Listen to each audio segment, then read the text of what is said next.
Preview.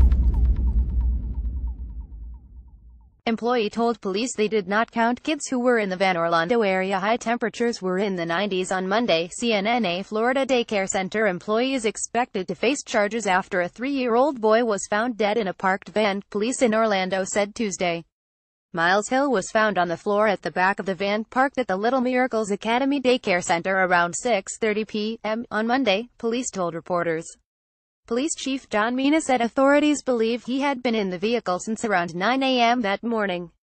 The high temperature in Orlando on Monday was about 93 degrees Fahrenheit, according to Weather Underground. The cause of Miles' death has not been determined, but Mina said that based on the evidence, it is believed to be heat-related. This was an absolute tragedy that could have been prevented, Mina told reporters on Tuesday. The van is used by employees to transport children from one daycare location to another as well as pick them up and drop them off at their homes. Mina said an employee, who has not been named publicly, had used the van Monday to move a group of children, including Miles, from one location to another.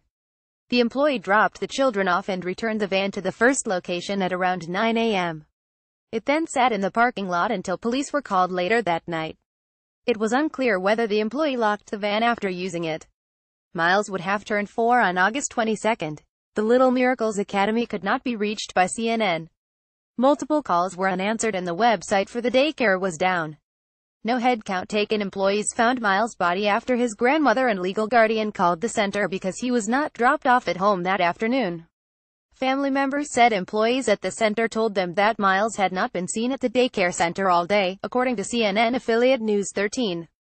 Vivian Cheney, who identified herself as Miles' aunt to News 13, said that Miles' attendance never came up when family members called the center on Monday to ask about school uniforms.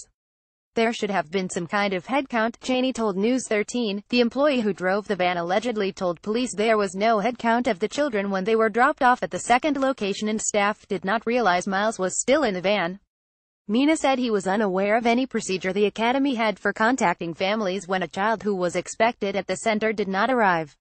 Mina said there are charges pending against the employee, but refused to expand on what the charges might be and did not identify the individual involved. An autopsy is being conducted and charges will be filed once it is complete, Mina said. If Miles' death is determined to be heat-related, he will be the 32nd child this year to die in a hot car in the United States and the 5th in Florida, police said. An average of 37 children die each year in hot cars, according to safety organization Kids in Cars.